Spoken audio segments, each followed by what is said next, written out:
get started with our presentation with Norma's house. So this is new for me, so I'm gonna learn a lot right now because I wasn't sure what Norma's house was. Sure. So normally we would have a presentation, but we're having a little bit of technical difficulties. So I'm just gonna kind of talk through the slides that you would be looking at. So if I get talking too fast or anything like that, someone just wave at me, slow me down. If you have any questions, feel free to stop me and ask. So my name is Stevenson. I am the lead forensic interviewer at Norma's house and program director. And this is my coworker Ashley Schurig. She is our data entry analyst, kind of our jack of all trades. She helps in all of our departments. She steps in when someone's out. So she's been a really big help. So today, one of my students, I taught her. So today we're going to talk to you about recognizing and reporting child abuse. And this is a really important presentation, especially now with all the weird things going on with COVID-19, the pandemic, the rise of abuse.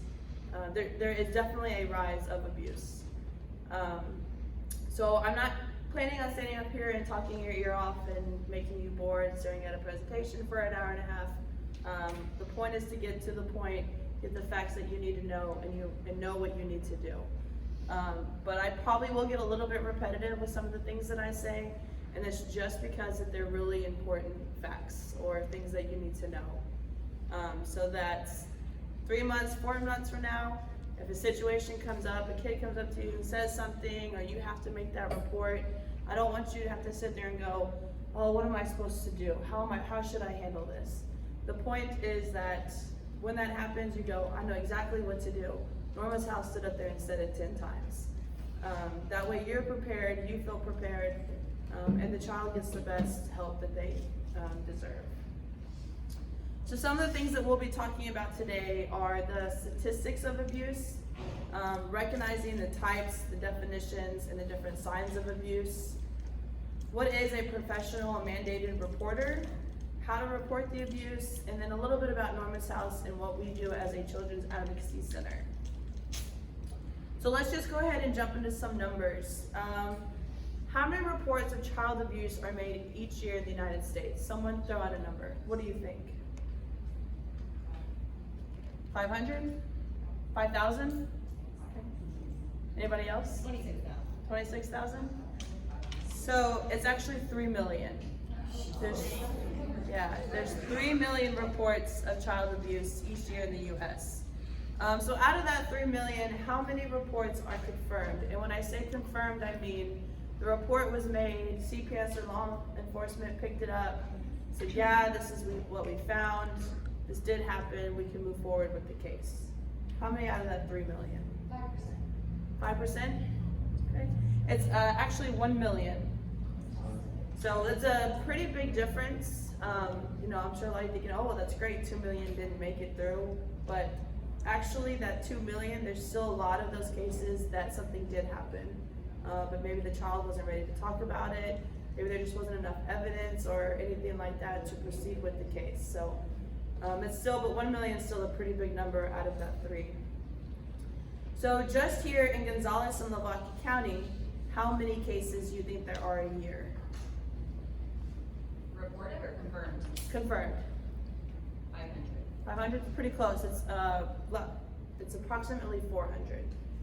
But our fiscal year just ended, so we haven't updated this number yet, but we actually saw last year, just at Norma's house, a little over 100 more than we usually do, and that was with the pandemic. And we got really slow there for a while, so we're guessing that number would have been closer to about 600. And then just in Texas alone, out of that 1 million, how many are confirmed cases? I hear 50%? 3,000? It's 170,000. That's just in Texas. And then what percentage of child abuse cases are perpetrated by strangers? Yeah, it's very small. It's only 10%. So out of that 1 million, only 10% was done by a stranger. So today in Texas alone, the estimate is that 175 children will be victims of abuse. 90% of the time, it's by someone that they know, trust, and love.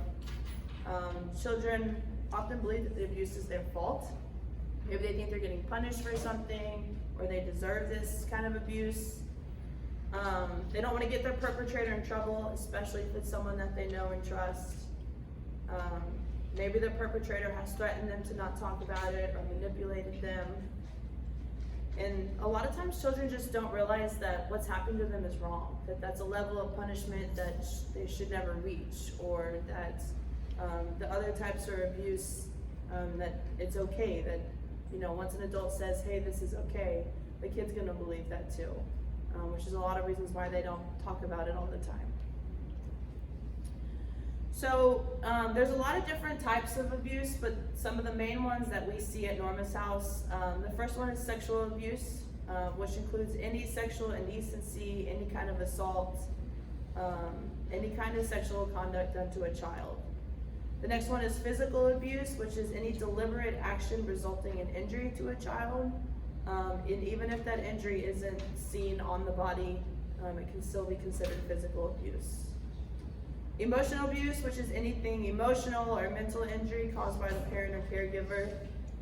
Anything that has to do with the child's mental stability, psychological state, their behaviors, and their moods. Trafficking, unfortunately, this is one that we're starting to see a little bit more in some of our cases. So there's labor trafficking, which is forcing a child into a labor or service and then receiving compensation for that labor. And then the same as sex trafficking, so forcing them into a sexual act and then receiving compensation for that. The next one we have is neglectful supervision. Inappropriate supervision of a child, maybe they're too young to be left alone. Medical neglect, if a child does get injured or hurt or gets sick or requires medication, and you fail to give that to them or give them the help that they need. Physical neglect, so not providing the necessary needs, food, shelter, clothing, those things that we need to have to maintain a healthy life. And then again, the last one is just abandonment or refusal to accept parental responsibility. Are there any questions on the types of abuse? So some possible signs that you would want to pay attention to, things that might raise a red flag. Major change in their normal behavior or mood. So if you have a kid that's usually very happy, upbeat, bubbly, all school year, then all of a sudden they're just not. They're showing a little bit more signs of depression, maybe they're backtracking a little bit. A major change in their behavior or their mood is a big red flag that something's going on that's bothering them. Any kind of, like if they're threatened by physical contact or closeness, they don't want you to touch them, or come anywhere near them. A fear of being alone with adults, they no longer trust adults. Maybe the adults in their life outside of here are hurting them, they're afraid that other adults might hurt them as well. Unexplained injuries, burns, or bruises. If a kid comes in with a bruise and you say, oh hey, how'd you get that? And they can say, you know, exactly, oh I tripped and fell on the playground. Okay, but if they come in and it's one story and then it's another story, or they can't explain at all where they got it, that might be a sign that they aren't ready to talk about what happened to them. Inappropriate clothing, personal hygiene, dirty clothing, or inadequate for the weather. So if it's 30 degrees outside and they're coming in shorts and flip-flops and a t-shirt, maybe they just don't have those necessary items at home to keep them warm. Or vice versa, if they come in and it's 100 degrees outside and they're in jeans and a sweatshirt and they don't even want to like roll up their sleeves or even take off their sweatshirt off, maybe it's because they're afraid that you might see something. But just something to pay attention to there. And then one of the biggest ones is just fear of going home. So they're happy here, they're safe here, they feel good here. It's time to go home, they don't want to. They're showing signs that they're afraid, that they don't want to be around whoever's picking them up. Those are all some possible signs. Again, these things don't always have to lead that abuse is happening, but it's just some red flags to pay attention to. So some risk factors for victimization. These are just things that can increase the child's chances of being a victim. So if the child is disabled or chronically ill or perceived as different, some family dysfunction or a family experiencing life crisis, substance abuse by family members, maybe the parent has a mental health problem or is disabled, a young or single parent, poverty, domestic violence, and poor communication. These are all just some things that can lead to that increase of victimization. Doesn't mean they always will. You can be a young or single parent, still be a great parent. You can have some things going on in your life within your family, doesn't mean your kids are being abused. It's just some things that we see through Norma's house or CPS sees it, that just increases those chances. So abuse during COVID-19, we all know it's been a really weird year, especially for y'all, I'm sure, having to leave school early last year and then adjusting to everything this year. But just because there is a pandemic doesn't mean that the abuse stopped. So at Norma's house, our reports went down significantly once all the pandemic stuff happened, which normally would be great, right? Lower numbers, we're not getting these phone calls. We like to think that that means it wasn't happening. But unfortunately, it's the complete opposite. So kids are at home with their perpetrators more. Perpetrators have more access to them. They aren't in safe places where people can make those reports and look out for them. Maybe a family got hit hard with the crisis. There was a lot of stress during the pandemic. And maybe they took that out on their kids, or maybe they just need a little extra help to get through it. So now that kids are going back to school, we have definitely seen a rise in reports. And that's why it's so important that y'all play such a big role in these kids' lives, because y'all can see the signs of abuse that other people might not be able to see. I mean, you're with these kids all day, every day. You pay attention more to their behaviors and their grades and how they're acting and things like that some people just can't see. So now that kids are coming back, I'm sure y'all are excited to get back. We're happy that kids are getting back because they deserve that safe place. They deserve those people that are gonna look out for them. So what is a professional reporter? In Texas, anyone who suspects that a child is being abused or neglected has a legal obligation to report it. You are required to report it within 48 hours.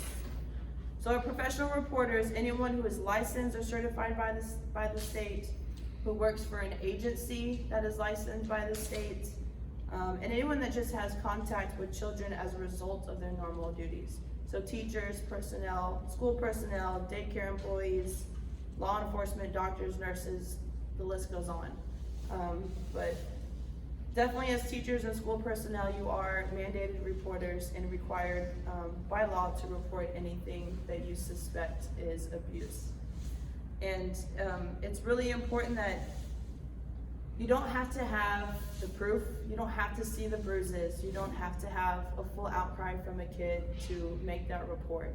In Texas, all you have to have is that gut feeling, that suspicion that something isn't right, that maybe something more is going on with this kid.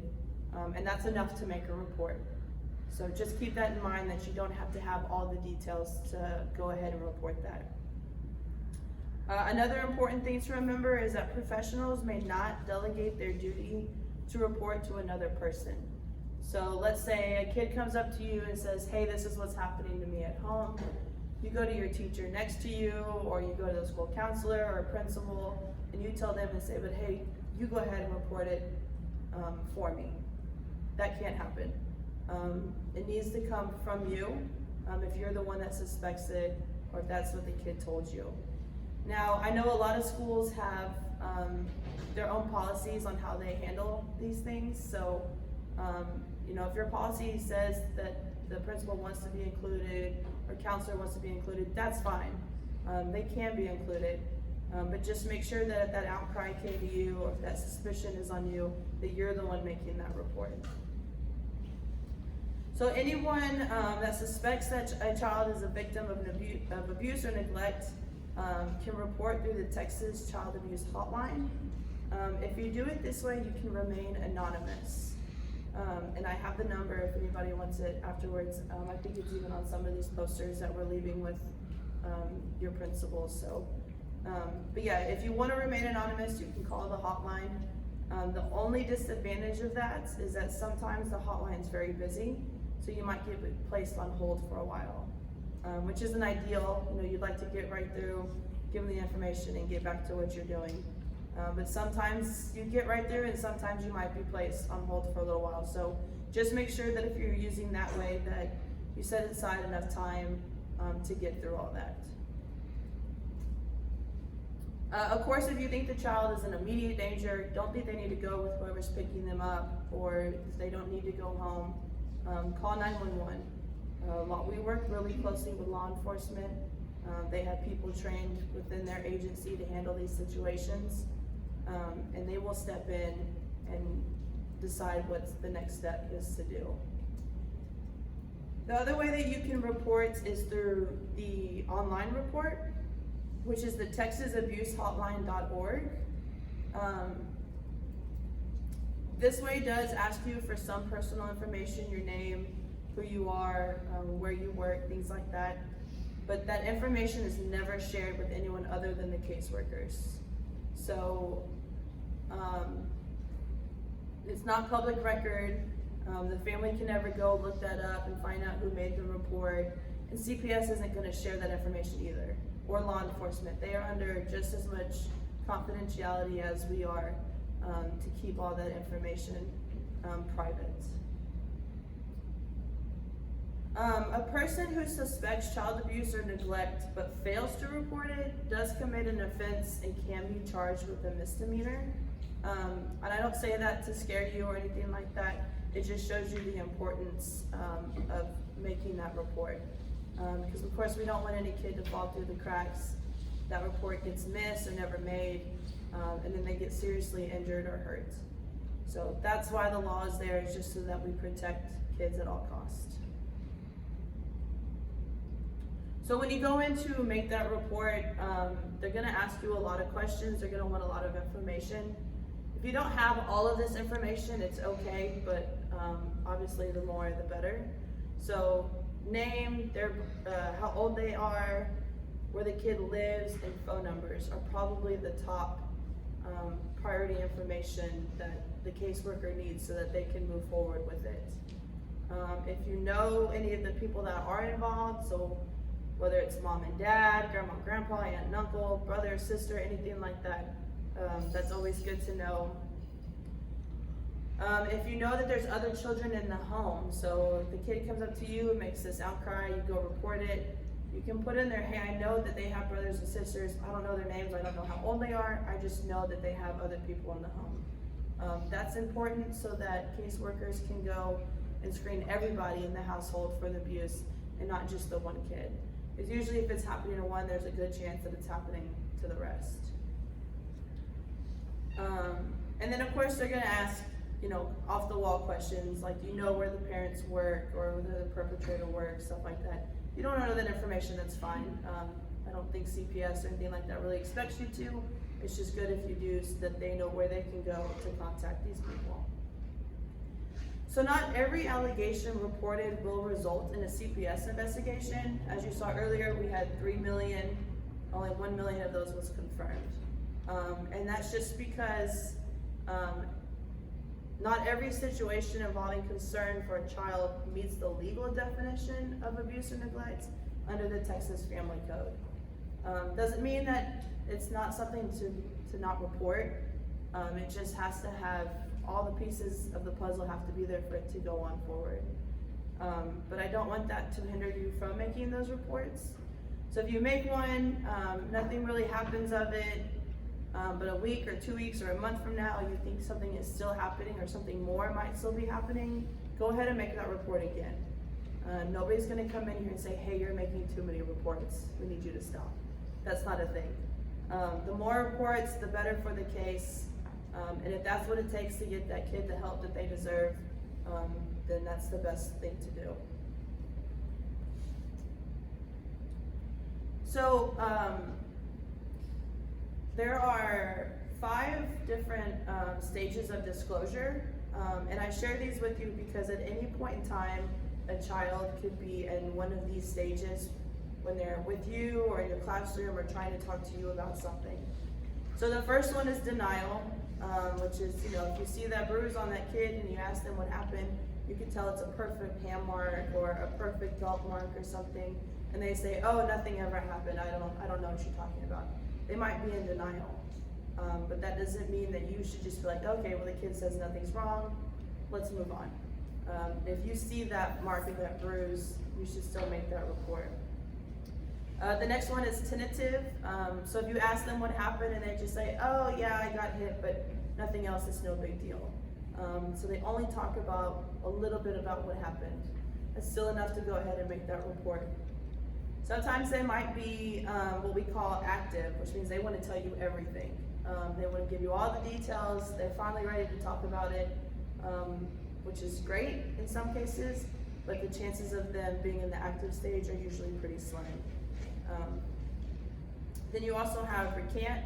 So they say, yes, this did happen. Then they come back a little bit later in the day and say, oh, no, never mind, that didn't happen. Maybe they got scared that they're gonna get in trouble, they're gonna get their perpetrator in trouble, so they're gonna take it back.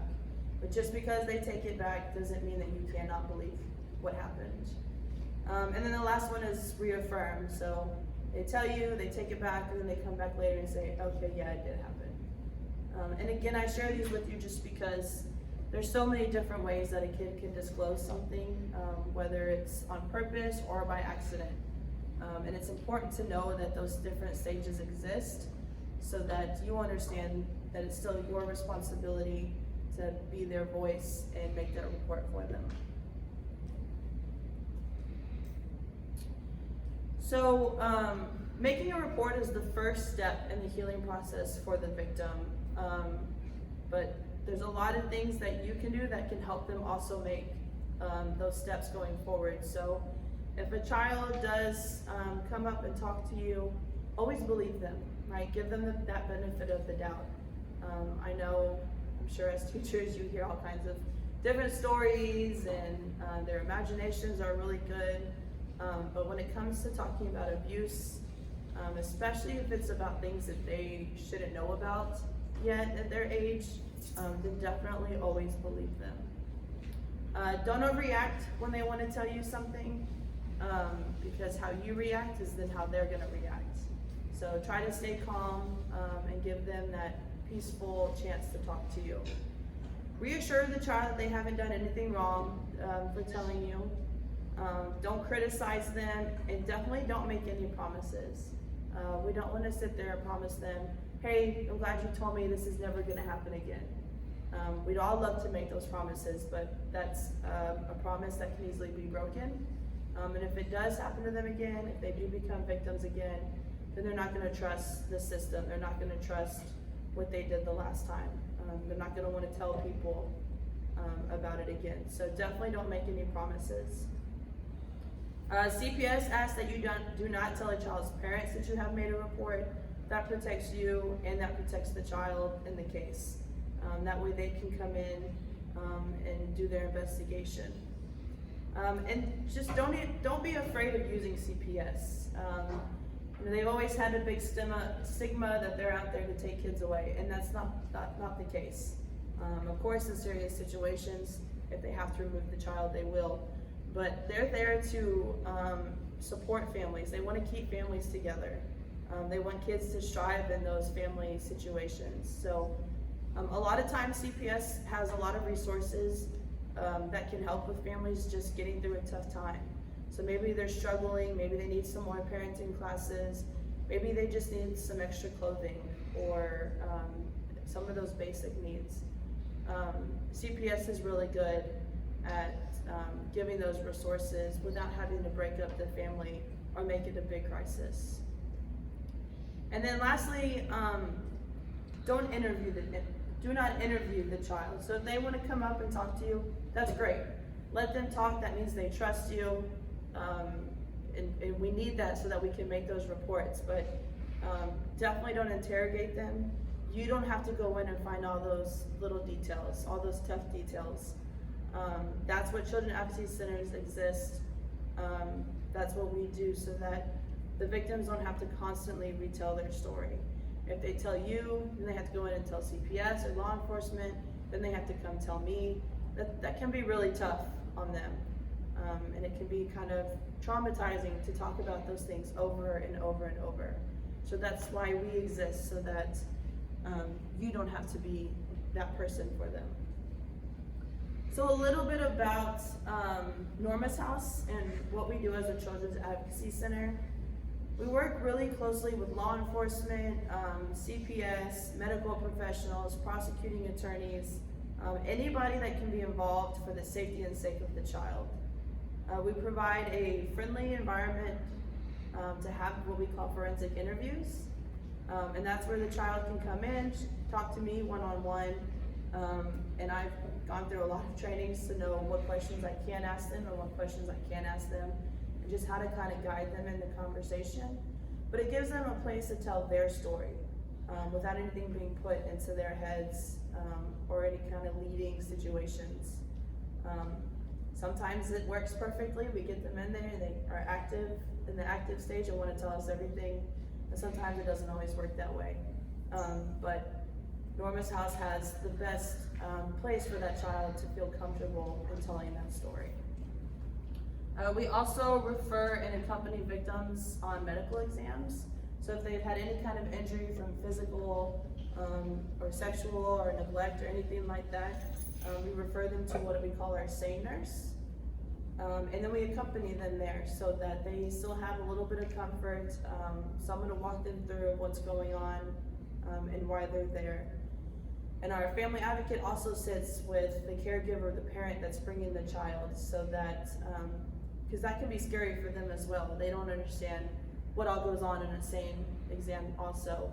So we also provide that comfort for them. We also provide counseling. So one of the biggest steps in recovery is going through counseling, being able to talk about what happened to you, how it made you feel, how it still makes you feel, and so on. And both the SANE exams and the counseling are at no charge to the families. We know that can be kind of a burden to put back on the family, especially after going through a crisis like this. So Norma's House covers all of that. We also have monthly case reviews. So once a month, our whole team comes together, law enforcement, CPS, everybody, and we talk about all the kids that have come through Norma's House to make sure that no kid is ever left behind. Sometimes these things can take months, sometimes years to resolve. That doesn't mean that child should be left alone with what they're still dealing with. So we talk about it once a month and make sure that they're all still getting everything they need to strive for that healing process. For the community, we offer educational outreach programs for adults and for children. For children, we talk to them about body safety, stranger safety, internet safety, basically anything that's requested for us to talk about. And then sometimes we even assist in adult cases because law enforcement might have that struggle with interviewing them and getting those details just like they would with the kids. So they use us in our trainings to talk with adults as well. And that's all I have. Do y'all have any questions? I know it's a lot of information, kind of thrown at you in a short amount of time, but it's really important, especially with everything that's been going on within the last year, that we all kind of come together and be the voice for those kids, so they always get the help that they need. And that's all I have. So thank y'all for having us come in today, and we hope you'll have a good school year.